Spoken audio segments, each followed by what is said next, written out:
ACIPI Podcast, noticias, estudios y novedades en propiedad intelectual.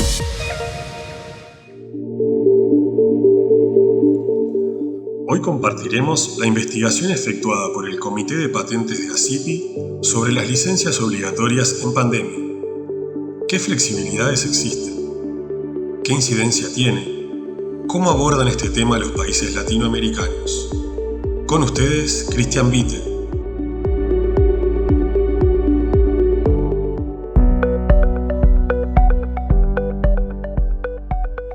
Bueno, en primer lugar, quisiera agradecer a toda la audiencia de este podcast, que es el primer podcast organizado por el Comité de Patentes de ACIPI. Mi nombre es Christian Bittel, soy biólogo y agente de la propiedad industrial argentino. Me desempeño en el estudio Marvalo Farrell y Mayral y actualmente soy el presidente del Comité de Patentes de ACIPI. Hoy van a estar con nosotros además Carlos Fernández Dávila, abogado peruano, socio del estudio Fernández Dávila, miembro de nuestro comité.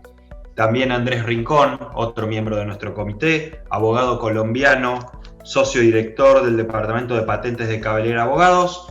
Y Roberto Ríos, ingeniero electricista y agente de patentes puertorriqueño, director de la División de Patentes de Hoglund y Pamias y secretario del Comité de Patentes de ACIPI. El tema propuesto para este podcast está relacionado con uno de los temas que venimos trabajando dentro del comité y del que se ha hablado muchísimo en este último año y medio a raíz de la pandemia ocasionada por el COVID-19.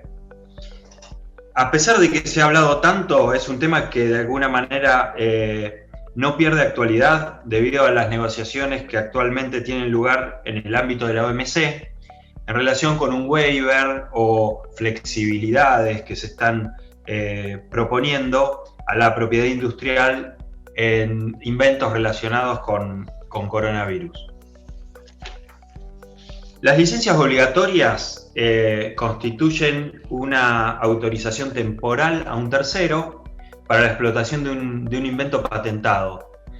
Esa autorización es extendida por una autoridad administrativa o judicial, dependiendo de la jurisdicción, y tiene la característica de que se da sin el consentimiento del titular de la patente. Y si bien es un tema de muchísima actualidad, las licencias obligatorias no son algo para nada nuevo. El concepto ya se incluye a nivel multilateral en el Convenio de París, es decir, que es algo relativamente antiguo, que establece que es facultad de los países contemplar en sus legislaciones la concesión de licencias obligatorias para prevenir abusos que podrían resultar del ejercicio del derecho exclusivo de las patentes. Más acá en el tiempo, el ADPIC recepta esta figura y define con mayor claridad cuáles son las condiciones en las cuales se pueden conceder estas licencias obligatorias, y luego, mucho más acá en el tiempo aún, en la conferencia ministerial de la OMC realizada en Doha, los miembros adoptaron una declaración especial más específica para cuestiones que están relacionadas directamente a la salud pública. Andrés, ¿querés contarnos un poco más en detalle de qué se trata esto? Claro, Cristian, muchas gracias por la invitación. Lo primero que hay que decir es que ADPIC es un tratado de mínimos estándares de propiedad intelectual que deben ser adoptados por los países miembros. Y como mínimo, requiere implementación por cada uno de los países. Y para esa implementación, el mismo tratado crea una serie de flexibilidades dentro de las que se encuentran las licencias obligatorias, sobre todo para balancear la diferencia entre países desarrollados y países en vías de desarrollo. Sin embargo, históricamente siempre ha habido una preocupación porque la salud pública no se ve afectada por el cumplimiento de un tratado de propiedad industrial, y en realidad en la práctica nunca ha sido así, pero la OMC, consciente de esa necesidad, emite la Declaración de Doha, donde principalmente resalta la importancia de la salud pública y cómo ADPIC jamás va a ser un obstáculo para ella, y flexibiliza aún más el tema de licencias obligatorias para hacer posible que países que tienen problemas para acceder a medicamentos puedan importar esos medicamentos de terceros países a través del mecanismo de licencias obligatorias. Es un mecanismo un poco confuso porque lo que permite es garantizar que esa incapacidad del país productor que requiere del medicamento se vea suplida por un tercer país que va a acceder a ese territorio en el marco de una licencia obligatoria. Esto se declaró en 2001, se empezó a implementar desde 2003 y finalmente se aprobó la declaración por más de las 2/3 partes de los países miembros de la OMC en 2017. Entonces, estas negociaciones multilaterales para adoptar este tipo de flexibilidades toman tiempo, y así ha sido en el seno de la Organización Mundial de Comercio, que es en el mismo seno en donde ahorita se están dando discusiones relacionadas con el waiver de patentes promovido por países en vías de desarrollo, principalmente India y Sudáfrica. Andrés, y entonces este waiver del que se está hablando, estas flexibilidades, ¿son lo mismo que licencias obligatorias? Precisamente eso es lo que prende la discusión, porque no son lo mismo. Las licencias obligatorias en el marco de ADPIC están contempladas como una flexibilidad, pero no como un desconocimiento de derechos de propiedad industrial y mucho menos un desconocimiento de derechos de propiedad intelectual.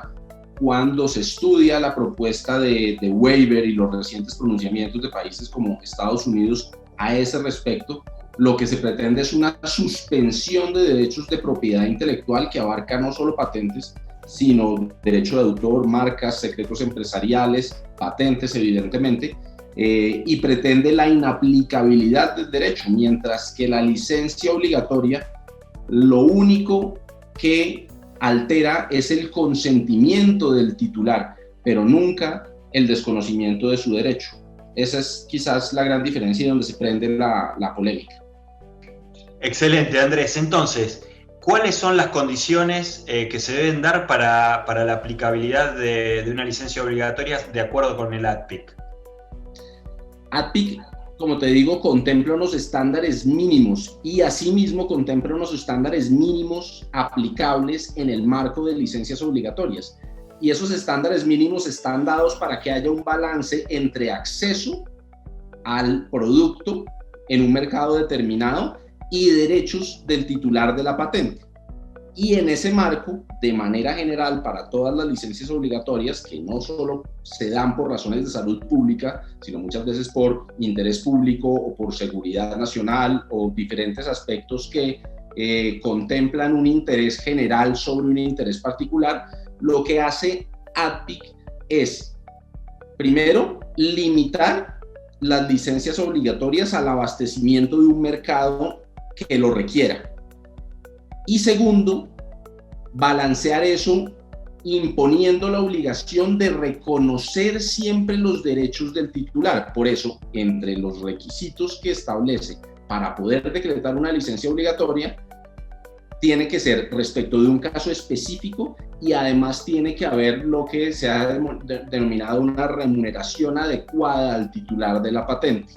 Esto obviamente en el marco de Doha que veníamos mencionando, a su vez tiene una excepción, y es que cuando es por razones de salud pública, no necesariamente tiene que ser la licencia obligatoria para abastecer el mercado interno, porque ya vimos que con Doha precisamente es la imposibilidad del mercado interno de abastecerse a sí mismo que hace que requiera de un mercado externo del cual pueda realizar la importación a su territorio. Entonces es una excepción dentro de la excepción, viene siendo Doha, dentro de esas condiciones mínimas de aplicación. Oye Andrés, soy Carlos, cuéntame, me interesa saber tu opinión sobre lo que dice el Tribunal de Justicia de la Comunidad Andina en este fallo reciente recaído en el proceso 144 de marzo de 2021 en torno a la remuneración adecuada. TRIPS, el PIC también habla de un tema de valor patrimonial. ¿Tú cómo piensas que se condicen ambas posiciones? ¿Se complementan? ¿Crees tú que la remuneración adecuada es una compensación tipo valor de mercado y en consecuencia el titular de la patente sí va a seguir percibiendo un negocio de la explotación de su patente?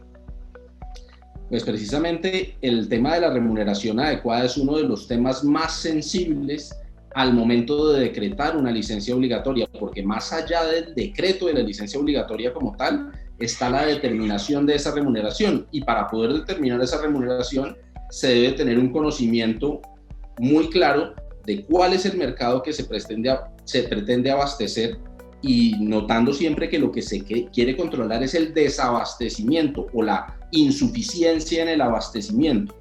Limitar esa licencia en el marco de esa necesidad de abastecimiento en unas condiciones de mercado, porque necesariamente esa remuneración adecuada tiene que obedecer a algún criterio comercial. El titular de la patente normalmente por la venta o por el licenciamiento de su producto recibe una utilidad. De alguna manera esa utilidad que percibe el titular de la patente debe ser considerada al momento de fijar una remuneración adecuada a sus derechos.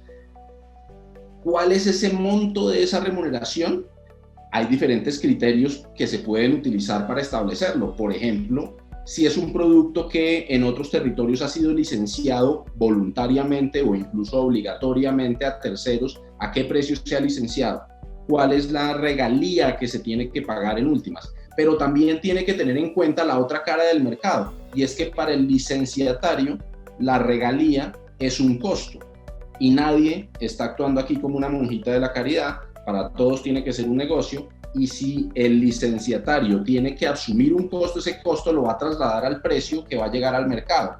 Y nuevamente se tiene que tener en cuenta que el mercado debe poder acceder al medicamento. Entonces hay una cantidad de criterios que deben ser tenidos en cuenta, que hacen que la licencia remunerada adecuada deba ser determinada en cada caso de acuerdo con las circunstancias particulares, y ese es quizás uno de los elementos más difíciles que tiene la aplicación efectiva del tema de licencias obligatorias.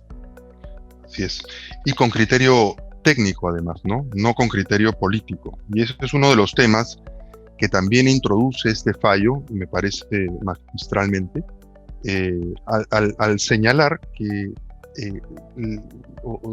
digamos, al introducir el tema señalando que la condición habilitante, para que una patente se encuentre sujeta a una licencia obligatoria, no es una declaración política, se trata de restringir un derecho, y en consecuencia limitar un derecho de propiedad, y de ahí la necesidad de aplicarle, como dice el propio fallo, el test de razonabilidad, Dice el fallo, la concesión de una licencia obligatoria exige que la autoridad competente evidencie, explique y fundamente de forma adecuada y suficiente las razones de interés público, de emergencia o de seguridad nacional, y el porqué de las razones de interés público, de emergencia y seguridad nacional para adoptar dicha medida, de modo que se justifique plenamente el otorgar a un tercero interesado la posibilidad de explotar una patente sin el consentimiento de su titular. Todo esto desarrollado en un párrafo y en una nota al pie de página que concluye que a cada caso debe aplicarse el test de razonabilidad, que es un desarrollo del derecho constitucional europeo trasvasado a nuestras jurisdicciones, que contiene esencialmente 3 subprincipios o 3 juicios, El primero, el juicio de idoneidad; el segundo, el juicio de necesidad; y el tercero, el test o juicio de proporcionalidad, En cuanto al primero, y son sucesivos, es decir, si se cumple con el test número 1, que es el test de idoneidad, recién pasaremos al segundo, que es el test de necesidad. Si no se cumpliera con aprobar el test de idoneidad, pues ahí se queda el análisis y no hay licencia obligatoria, no hay condición habilitante, ¿no? Eso dice el Tribunal de Justicia de la Comunidad Andina, y me parece muy interesante, ¿no? El primer test, que es el test de idoneidad, en ese test cabrá preguntarse si el otorgamiento de una licencia obligatoria sería la medida idónea, apta o capaz, ¿no?, para lograr el fin que se persigue, que en el caso del ejemplo de los medicamentos sería el abastecimiento o acceso pleno a los medicamentos, o por lo menos una mejora significativa del abastecimiento, ¿no? Se esperaría una relación causa-efecto entre el otorgamiento de la licencia obligatoria y la mejora de ese abastecimiento. Si no se produjera esa relación causa-efecto, no pasaríamos al siguiente juicio, ¿no? Y acá es importante analizarlo porque esa relación causa-efecto generalmente y especialmente en el tema de los medicamentos y por qué no de la vacuna, va acompañado de otros temas, ¿no? Por ejemplo, Cristian, tú que eres experto en transferencia de tecnología, algo podrás decirnos en relación a esto. Simplemente te cuento qué es lo que sucedió con la producción de la vacuna de AstraZeneca en Argentina. El laboratorio local que la está produciendo no tuvo ningún problema en acordar con AstraZeneca para esta producción. De hecho, realizó la producción del principio activo en Argentina, que luego se envió a México, donde sería envasada. Todas las demoras que vimos en la producción se debieron a la falta de insumos. No había frascos adecuados para envasarla. Es decir, no parece que una licencia obligatoria sobre la patente de la vacuna, si es que esto existiera, después vamos a tratar de eso, resolvería el problema de la disponibilidad de frascos para envasar la vacuna. Da la impresión de que el problema está en otro lugar, no en la patente. Claro, es que la licencia obligatoria, para que sea efectiva, debe ser acompañado de otra serie de elementos. Y es por eso que normalmente por sí no resulta idónea. La transferencia de tecnología es una de ellas, los insumos, etcétera. Y hay otro tema, ¿no? Los datos de prueba. Andrés, tú que eres experto en el tema. Bueno, datos de prueba ciertamente es un aspecto relevante al momento de incorporar un producto en el mercado, particularmente cuando tiene que ver con salud humana. Todo medicamento, independientemente de que sea licenciado o sea producido por el innovador o sea producido por un tercero, en cualquier circunstancia debe probar seguridad y eficacia. Luego, por sí sola la licencia obligatoria no garantiza que el licenciatario, al producir el producto, en efecto cumpla con seguridad y eficacia. Ese es un problema sanitario que las autoridades de cada territorio deben resolver. Es decir, toda autoridad sanitaria, al momento de permitir la importación de un producto farmacéutico, en este caso, debe cerciorarse de que sea seguro y eficaz. Y si el licenciatario no está en capacidad de proveer esa información de seguridad y eficacia con sus propios datos, pues también necesitará acceso a los datos de prueba del titular de la patente, lo cual ciertamente excede el marco de las licencias obligatorias y es algo que normalmente no está arreglado en un contrato de licencia obligatoria. Por el contrario, cuando se trata de licencias voluntarias, que es lo que normalmente sucede en el ámbito farmacéutico, como lo comentaba Cristian, en el marco de una transferencia de tecnología, pues tú soportas los datos que se requieren para demostrar la seguridad y eficacia del producto cuya fabricación estás licenciando dentro de unos estándares de calidad. Entonces creo que el tema de licencias obligatorias necesariamente se tiene que ver complementado por otra serie de actuaciones del licenciatario que no están garantizadas con el simple acto de licencia obligatoria. De acuerdo. Entonces, la situación o la relación causa-efecto que acreditarían el juicio de idoneidad es dudosa, ¿no? Pero imaginemos que la superamos y tenemos que seguir al siguiente juicio, que es el de necesidad. Ahí tendríamos que verificar o probar si existe medios alternativos más idóneos en comparación con el medio adoptado por el regulador o legislador, ¿no? Se trata entonces de una comparación entre medios, la licencia obligatoria versus cualquier otro medio que sea idóneo para lograr el fin del abastecimiento pleno, ¿no? Los contratos privados pueden ser uno de ellos, pero los subsidios estatales también, ¿no? Se trata entonces de que si encontrásemos un medio más idóneo y menos gravoso, obviamente para el titular de la patente, para conseguir el fin que se persigue, que es el acceso o mejorar el acceso, la licencia obligatoria quedará descartada y no pasaremos al siguiente juicio, ¿no? Obviamente hay muchas alternativas. En Colombia creo que se pusieron imaginativos, Andrés.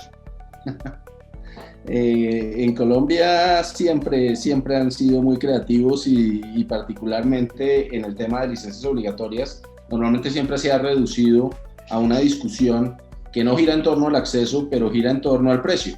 Y ahí es donde hay mecanismos alternativos como el control de precios. Recordemos que los productos farmacéuticos son productos controlables por los gobiernos y entre los aspectos que más pueden controlar es el precio, sobre todo con compras públicas. Entonces, normalmente el tema de licencias obligatorias termina siendo un marco de negociación de precio más favorable para garantizar mayor accesibilidad de un Estado. O evitar el control de precios, ¿no? Sí, y si se supera ese control o ese juicio de necesidad, que es el segundo juicio, recién allí terminaríamos el test de razonabilidad sometiendo el caso al juicio de proporcionalidad, que en principio es la ponderación de los derechos afectados. Es finalmente analizar si estamos utilizando un bazooka para matar una mosca o estamos siendo proporcionales en la intervención de los derechos para garantizar la menor afectación con la mayor satisfacción de lo que persigue la licencia obligatoria, ¿no? Y bueno, hay casos de éxito, Andrés. Bueno, cuando se mira el tema de licencias obligatorias de manera macro, encontramos más de 170 casos alrededor del mundo en 80 países diferentes. Pero cuando entramos a analizar cuáles de esos casos han sido casos verdaderamente exitosos donde se ha resuelto un problema de acceso, son más bien contados con los dedos de las manos. Yo encontré particularmente un caso en Alemania en 2016 sobre Raltegravir, que es un antirretroviral, en el cual la Corte de Patentes alemana otorgó licencia obligatoria para la producción del medicamento con el argumento de prevenir el riesgo que era previsible según las circunstancias particulares de ese caso de disponibilidad del medicamento para salvaguardar los intereses de los pacientes que ya estaban bajo tratamiento con dicho producto. También y particularmente cuando hablamos de Doha, encontré un caso, y de hecho creo que es el único que hay, que fue de Ruanda, que trató de importar antirretrovirales de Canadá y en efecto lo hizo, pero cuando al final del día se miró el costo-beneficio de la operación, pues fue bastante criticada por toda la complejidad en el tema de costos que arrojó, en donde en realidad lo que se terminó ahorrando Ruanda después de todo y todo no fue mayor cosa. Y más recientemente, incluso a propósito de la pandemia, vimos el caso de Israel amenazando con licencias obligatorias a Abbott para Caletra, y Abbott inmediatamente diciendo que no se preocuparan, que no eran necesarias licencias obligatorias, que ellos cedían esa patente para efectos de COVID. Lamentablemente días después salió un estudio que comprobaba que Caletra no servía para COVID. Pero hay casos en donde se ha acudido a la medida con éxito. Hay otros sí, como hay, claro. Sí, incluso Estados Unidos también consideró las licencias obligatorias cuando fue de la amenaza Anthrax, porque bueno, en ese momento se temía que Bayer no iba a ser capaz de de cubrir la demanda de ciprofloxacina.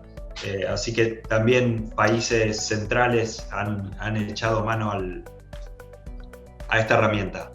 Claro, y así como hay usos válidos, legítimos de la herramienta, pues hay usos frívolos e ilegítimos. Yo tuve un caso donde el gobierno del Perú utilizó el mecanismo y un pedido de una ONG para otorgar una licencia obligatoria de un mecanismo, de un medicamento utilizado para tratar el SIDA, un antirretroviral, cuyo costo de tratamiento, que dicho sea de paso, estaba 100% cubierto por la seguridad subsidiada y la no subsidiada, o sea, no había un problema de acceso, y el costo mensual del tratamiento era menor a $20 por paciente. Entonces tampoco había un tema de bolsillo, ¿no?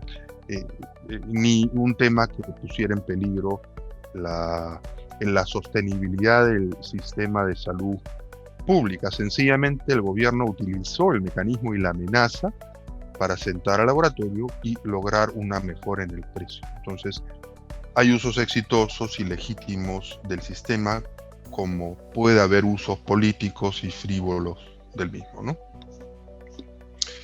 Y Roberto, tú que tienes la experiencia en todo el caso COVID, cuéntanos. Por supuesto, yo creo que lo importante, si algo hemos podido extraer de esta conversación, es que en primera instancia el primer recurso debe ser una licencia voluntaria. Yo creo que, ¿verdad?, ha quedado establecido que esa quizás, según nos explicaba Andrés, es una manera más eficiente y segura de poder implementar la tecnología, repito, de una manera segura, para alcanzar el medio que deseamos. Ante la alternativa, pues es lo que hemos hablado de las licencias obligatorias, ¿bien? Y en una modalidad, habrán algunos que podrán solicitar una dispensa o una liberación de las provisiones del ADPIC con respecto, ¿verdad?, a estas provisiones que atienden a la licencia obligatoria. Lo que sucede es que cuando lo ponemos en perspectiva, y yo me tomé la libertad de hacer un poco de research y análisis, a ver cómo está el tema de las patentes y solicitudes de patentes con respecto al tema de la vacuna del COVID específico, nos damos cuenta y ponemos en perspectiva que de momento hay mucha generalidad sobre el tema y hasta cierto punto desinformación, ¿verdad? Y se trata de hacer ver este tema de la vacuna del COVID, comparándolo como, por ejemplo, una licencia ordinaria a un compuesto farmacéutico, ¿verdad?, que es un solo compuesto y que está completamente explicado con todas sus alternativas y variantes y sustituyentes en una patente, y que de ordinario es conocido en el estado de la técnica cómo manufacturar y sintetizar ese compuesto. Entonces, en ese sentido, cuando tú lo visualizas de esa manera, pues muchas personas piensan, pero ¿cuál es el problema? ¿Cuál es el problema? Vamos, o una licencia obligatoria, ¿por qué no una licencia voluntaria? Si es sencillo, hay una patente y lo explica todo. Y yo creo que eso nos lleva al problema principal, y es que realmente no hay una sola patente que defina lo que es el caso específico de la vacuna del COVID. No existe. Lo que sí existe es múltiples patentes y solicitudes de patente que protegen la base científica en la que se monta el desarrollo de la vacuna del COVID, entre otras. Bien, entonces tomamos, por ejemplo, el concepto de RNA mensajero. Esto es un concepto que lleva años desarrollándose en principio para otras utilidades que no necesariamente tienen que ver para el desarrollo de una vacuna. Y luego se empiezan a desarrollar y a trabajar hasta cierto punto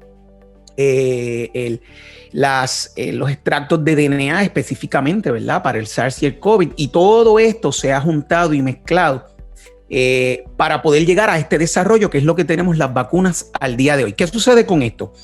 El tema con esto es lo siguiente, que cuando hacemos el análisis nos damos cuenta, si ustedes van al website de Moderna, por ejemplo, ustedes verán que Moderna específicamente dice que ellos tienen 7 patentes que están dirigidas específicamente a la vacuna que ellos están proveyendo. Cuando tú miras y analizas estas vacunas, te das cuenta que las fechas de presentación de estas solicitudes, estoy hablando de patentes de Estados Unidos, estas son patentes concedidas ya.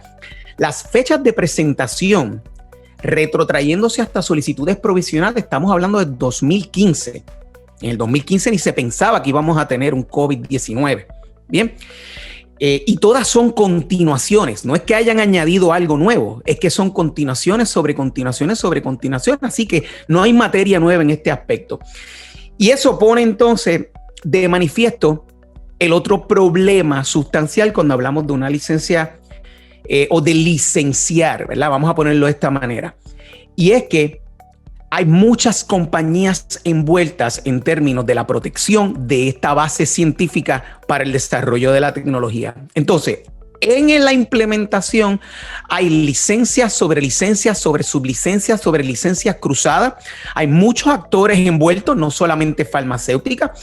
Hay compañías como Pfizer que se dedica exclusivamente a la síntesis y a la manufactura, donde, por ejemplo, en el caso de Pfizer y BioNTech, la tecnología o la base de la tecnología está dado por el lado de BioNTech y Pfizer se encarga principalmente de la síntesis, ¿verdad? Y la manufactura. Y entonces, al final del día, cuando tú lo pones en perspectiva, no es lo mismo tú sentarte y decir, vamos a negociar una remuneración razonable para una licencia de una patente sobre una vacuna del COVID. Bien. Esto es mucho más complejo que eso. Entonces, en ese aspecto, ¿verdad? Si pudiéramos hacer el contraste hasta cierto punto de la importancia de por qué debe haber una remuneración, ya sea a través de una licencia voluntaria, que es acuerdo mutuo, o una remuneración razonable a través de la licencia obligatoria del ADPI. La importancia la pone de manifiesto, por ejemplo, un caso que yo no sé si les había comentado, donde actualmente Pfizer y BioNTech y Regeneron Technologies están siendo demandadas por la utilización de una proteína fluorescente que utilizaron en el proceso de prueba de su vacuna. Bien, y aparentemente, ¿verdad? Se alega que utilizaron esa proteína fluorescente, que es el estándar en la industria, para poder validar y poder llevar a cabo el desarrollo de esta vacuna. Pues, ¿qué sucede?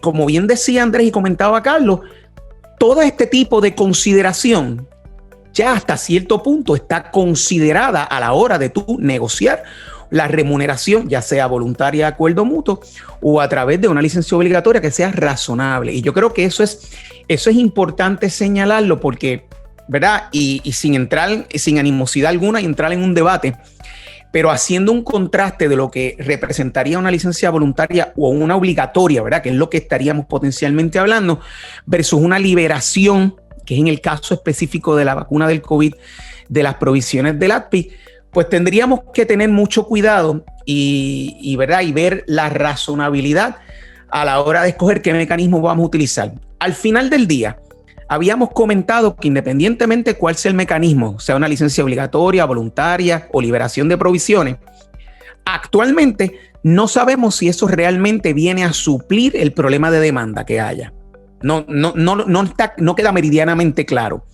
Actualmente estamos hablando que ya hay países que se han ofrecido a donar millones de dosis. Bien. Y cuando tú pones eso en perspectiva, te hace repensar el concepto de forzar una licencia obligatoria versus una licencia voluntaria o una liberación de las provisiones del ADPI. Así que en ese sentido, lo que quería era básicamente hacer ese énfasis.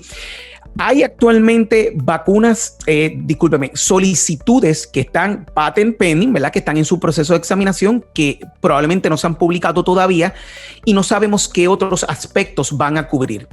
Si alguno de esos aspectos atienden esta o futuras generaciones de vacunas del COVID, eso está por verse y habría que ver cómo se aplicaría con el test de razonabilidad al final del día. Y por último, y con esto los dejo, y creo que Andrés lo había mencionado, cuando hablamos de una aplicación de una licencia, en el carácter que sea, inclusive la liberación de las disposiciones, hay muchos otros aspectos de propiedad intelectual que están envueltos, que lo habíamos mencionado. Estamos hablando de know-how, estamos hablando de secretos industriales que son necesarios, que son propietarios.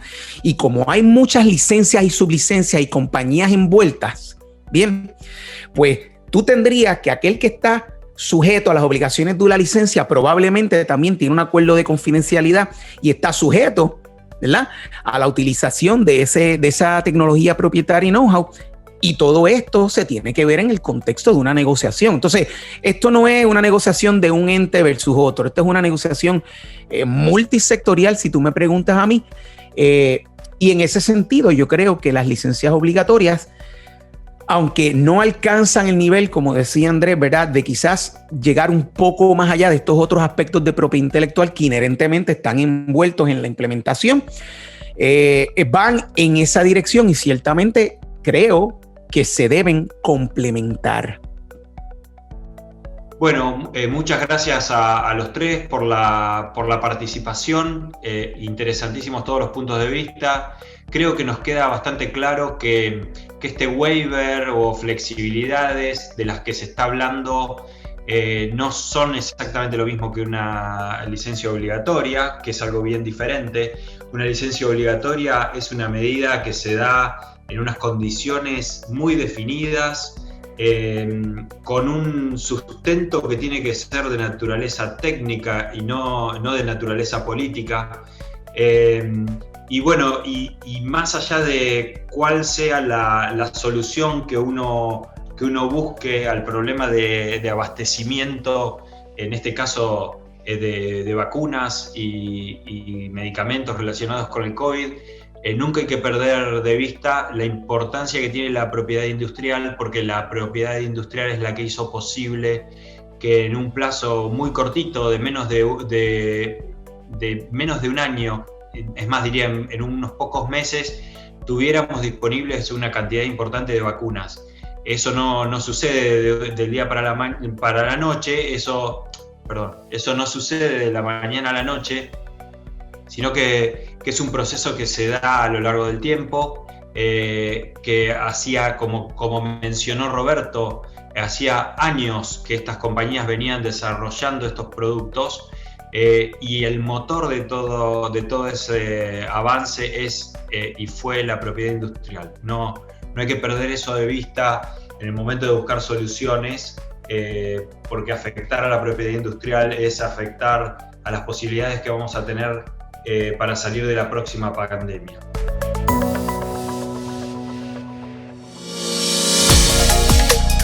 ACIPI Podcast, noticias, estudios y novedades en propiedad intelectual.